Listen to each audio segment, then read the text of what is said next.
మీ ఇబ్బంది మాట్లాడేది మీ లేదు. ఆవకాయ మాగాయి. అయ్యయ్యో.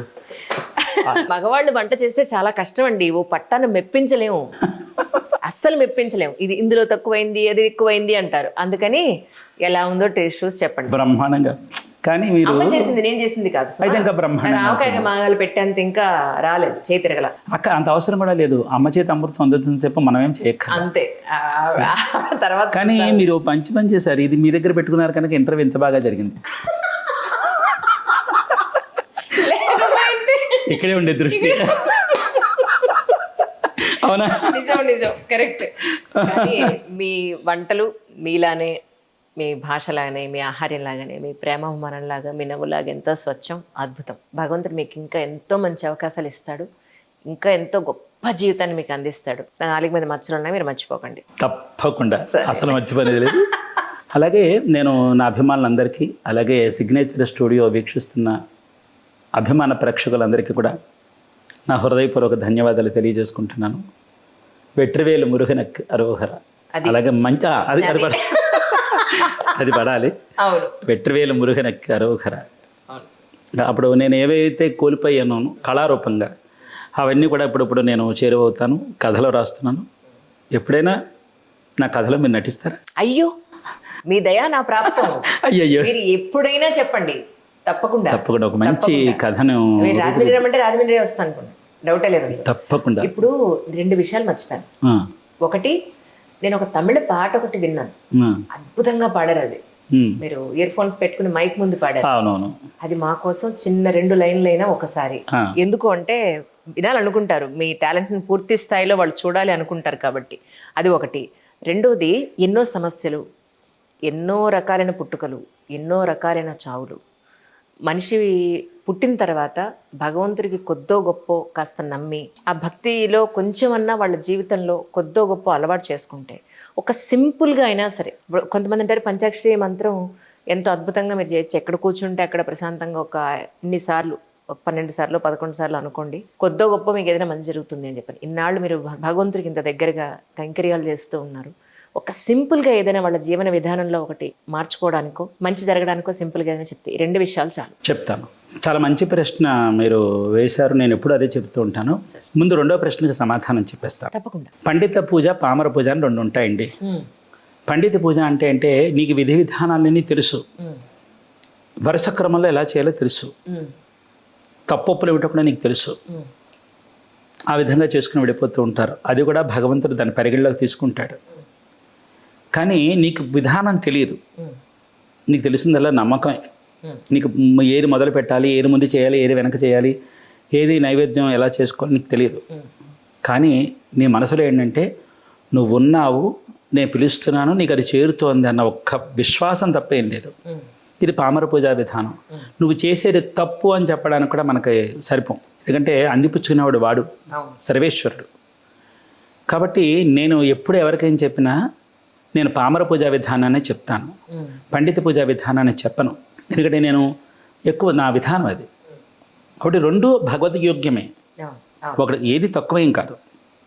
నువ్వు కారులో వెళ్ళు, సైకిల్ మీద వెళ్ళు, నీ గమ్యం నువ్వు చేరుకుంటావు, అంతే. అలాగే ఇక్కడ కూడా అంతే. కాబట్టి పామర పూజా విధానంలో వెసులుబాట్లు ఉన్నాయండి. కాబట్టి చక్కగా ఈ మడి కట్టుకోవాలి, అక్కడ కూర్చోవాలి అంటే ఒక విషయం చెప్పండి. ఇప్పుడు ఒక్క గదిలో ఇల్లు కాపురం చేసుకునే వాళ్ళు లేరంటారా? వాళ్ళకి మడి ఎక్కడ సాగుతుంది చెప్పండి నాకు. పెద్దవాళ్ళు ఉంటారు, అత్తగారో తల్లో మామగారో, వీళ్ళందరికీ సేవలు చేసుకుంటూ, ఆ అమ్మాయి పిల్లల్ని చూసుకుంటూ ఏదో తోచింది పూజ.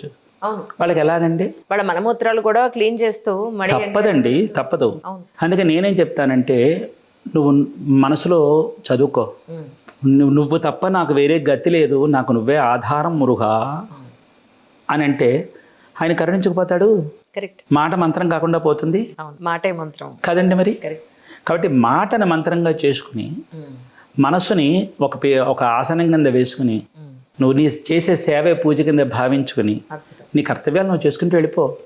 అందులో పూజ లాగించేయి. అద్భుతం. అంతే, అద్భుతం. అలా వెళ్ళిపోవాలండి. మునుపంటే ఉమ్మడి సంసారాలు ఉండేవి, 10 మంది ఉండేవారు. ఇప్పుడు ఎక్కడ అందరూ అన్ని, ఇప్పుడు అలా లేదు కదండి మరి. ఒక్కొక్కళ్ళు ఒక పని పుచ్చుకునేవారు. ఒకటి తీరుబడిగా పూజల దగ్గర కూర్చొని రాత్రి ఎప్పుడో లేచేవారు. కదా ఇప్పుడు డ్రిల్ మాస్టర్, హెడ్ మరి మాస్టర్ కదండి. ఇప్పుడు అడ్డెడి అందరికీ అన్ని రోగాలు ఉన్న అడ్డెడి తప్పాలకి ఏ రోగం లేదని పూర్వం మరి అన్నీ ఉడికించి అలా ఉడికించి పెట్టేవారు. మీకు నచ్చిన సామెత ఏంటి స్వామి? అయ్యి బాబు ఇప్పుడు సడన్గా ఏం చెప్పను. నేను ఎక్కువ మా ఆవిడ అన్నట్టుంటుంది, అన్నీ అమర్చిన దాంట్లో అత్తగారు వేలెట్టిందని. నేను అన్నీ చేసేస్తుంది, తను చేస్తుంది.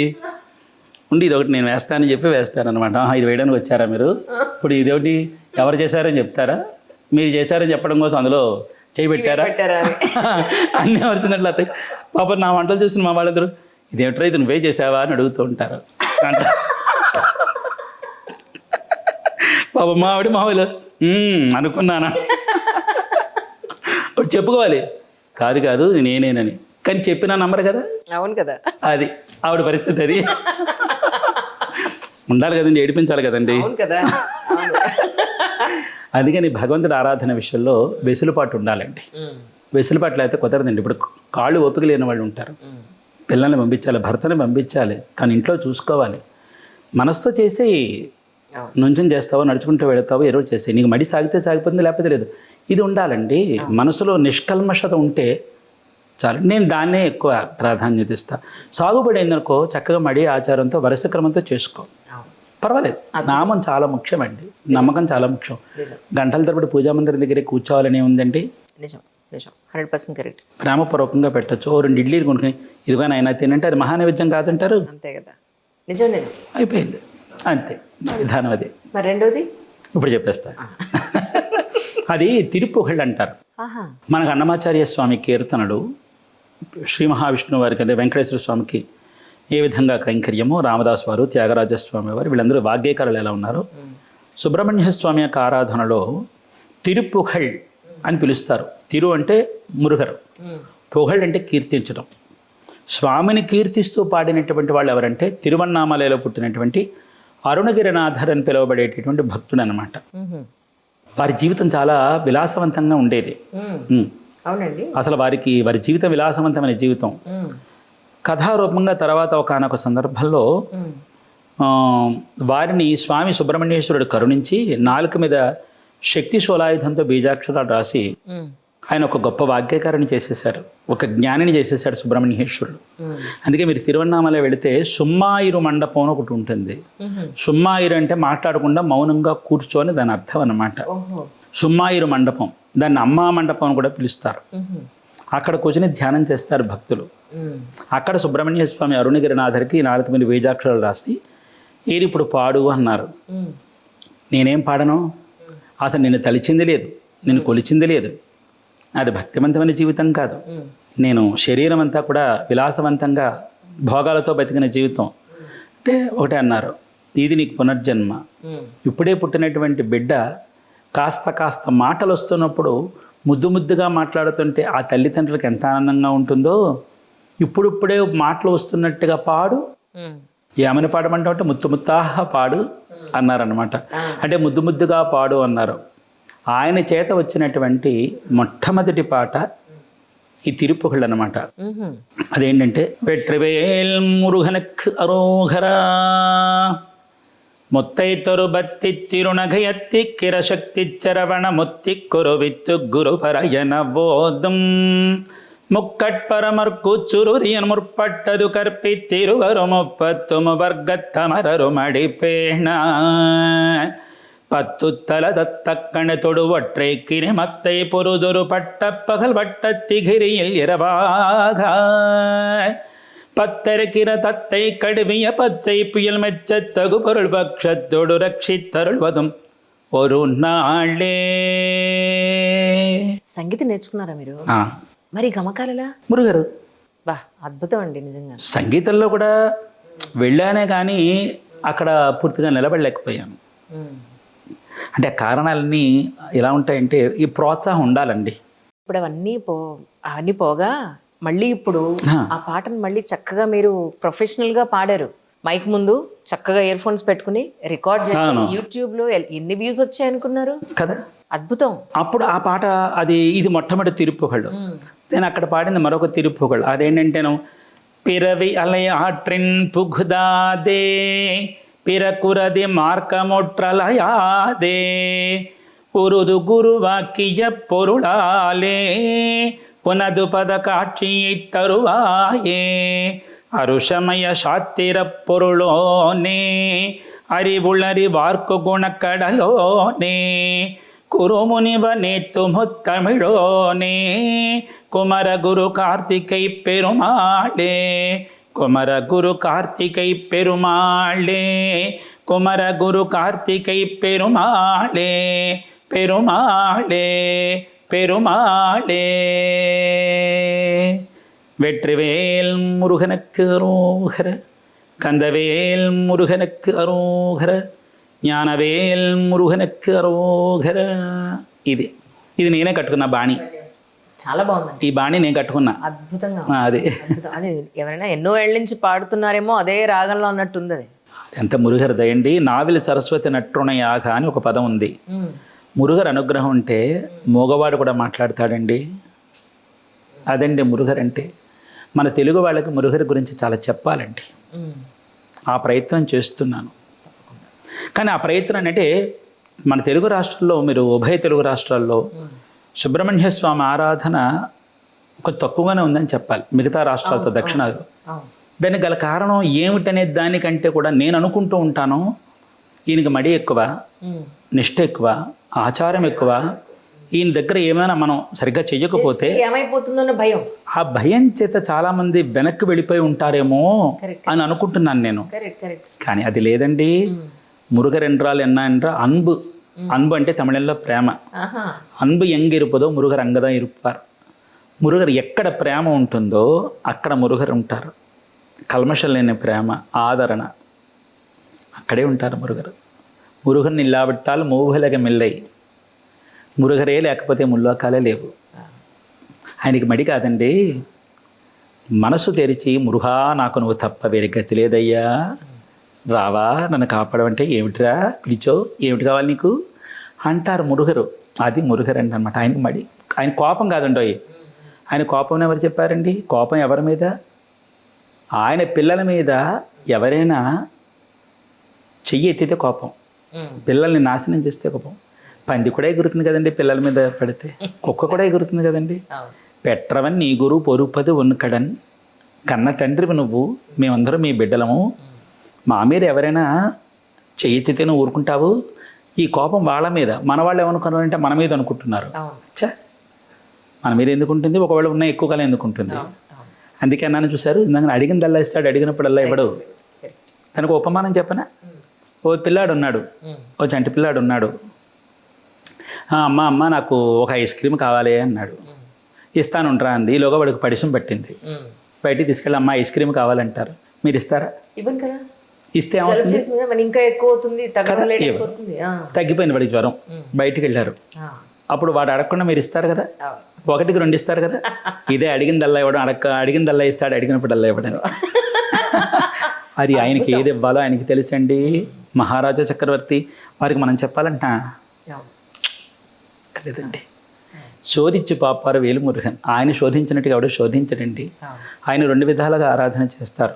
నువ్వు దేవుడిగా ఆరాధన చేస్తే ఆయన కరుణ వేరేగా ఉంటుంది, ఆయన గురువుగా ఆరాధన చేస్తే ఆయన కరుణ వేరేగా ఉంటుంది. కడవుల సుబ్రహ్మణ్య దైవం మనకు తెలుగు వారికి పట్టుకొమ్మ. అయితే ఆయన గురించి నేను సరళంగా చెప్పాలనేది నా ఈ ప్రయత్నం.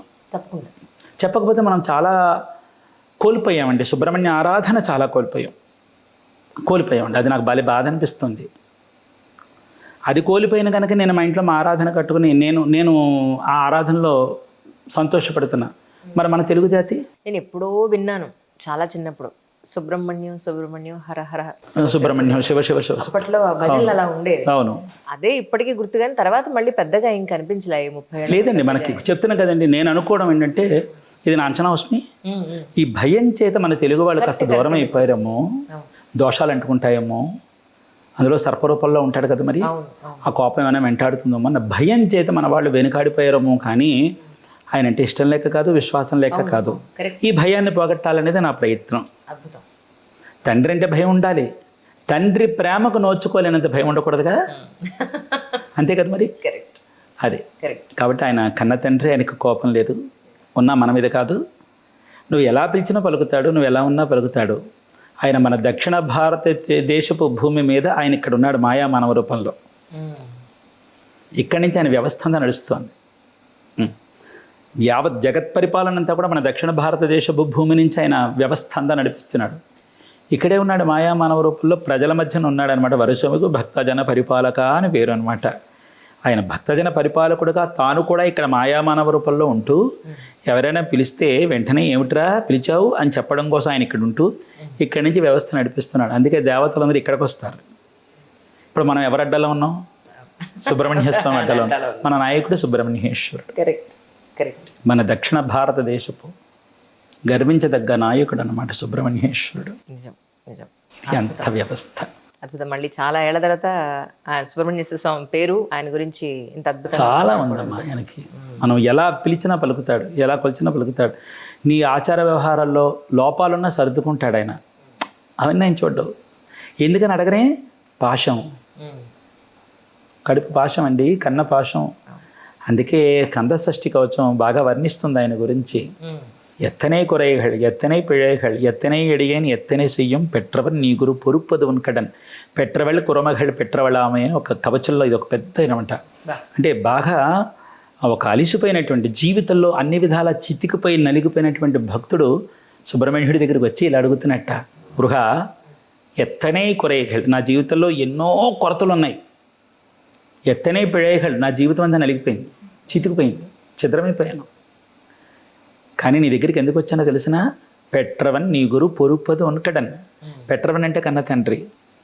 కన్న తండ్రి కదా. బిడ్డలు చితుకుపోయి దగ్గరకు వస్తే ఏ తండ్రి చెయ్యూతబడండి? అందుకే నేను ఈ జీవితంలో అన్ని విధాలా ఓడిపోయిన కనుక నీ దగ్గరకు వచ్చాను, తండ్రిని మించిన తనని అవుదామని. లేదు, ఒకవేళ నన్ను శిష్యుని అనుకుంటావేమో, నువ్వు గురువుగా భావిస్తాను. గురువు ఓడిపోయిన శిష్యుని గెలిపిస్తాడు. కాబట్టి నువ్వు తండ్రివైనా గురువైనా నువ్వే కనుక నీ దగ్గర నాకు 2 రకాలుగాను గెలిపే ఉంది కనుక నీ దగ్గరికి వచ్చి నిలబడ్డాను, నీ వెట్రి నాకు ఇవ్వి అని. చూసారా ఎంత వర్ణనం? ఇది మన తెలుగు వాళ్ళకి తెలియాలి. మన తెలుగు వాళ్ళు, మన ఉభయ రాష్ట్రాల్లో మన తెలుగు వాళ్ళు సుబ్రహ్మణ్య ఆరాధనలో చాలా వెనుకబడి ఉన్నారు. ముందు భయాన్ని పోగొట్టాలి, ఆయన పట్ల విశ్వాసాన్ని కలిగించాలి, సరళంగా చేసుకోమని నేనైతే చెప్పేది అదే. ఈ మడి ఆచారాలు నియమాలు నిష్ఠలు ఆచరించే వాళ్ళకి అందంగానే ఉంటుందండి. చెయ్యలేనటువంటి వాళ్ళకి మనసుతో పిలవండి, వస్తాడు, మనసుతో కొలుచుకోండి. మడి కంటే మనసు చాలా మంచిది, కొలవండి, నమ్మండి. ఆయన ఏమీ హింస పెట్టడు, బాధ పెట్టడు, శిక్ష వేడు, పగ పెట్టడు. పగ పెడితే ఆయన దైవుడే కాదు. అవును అవును, అద్భుతం.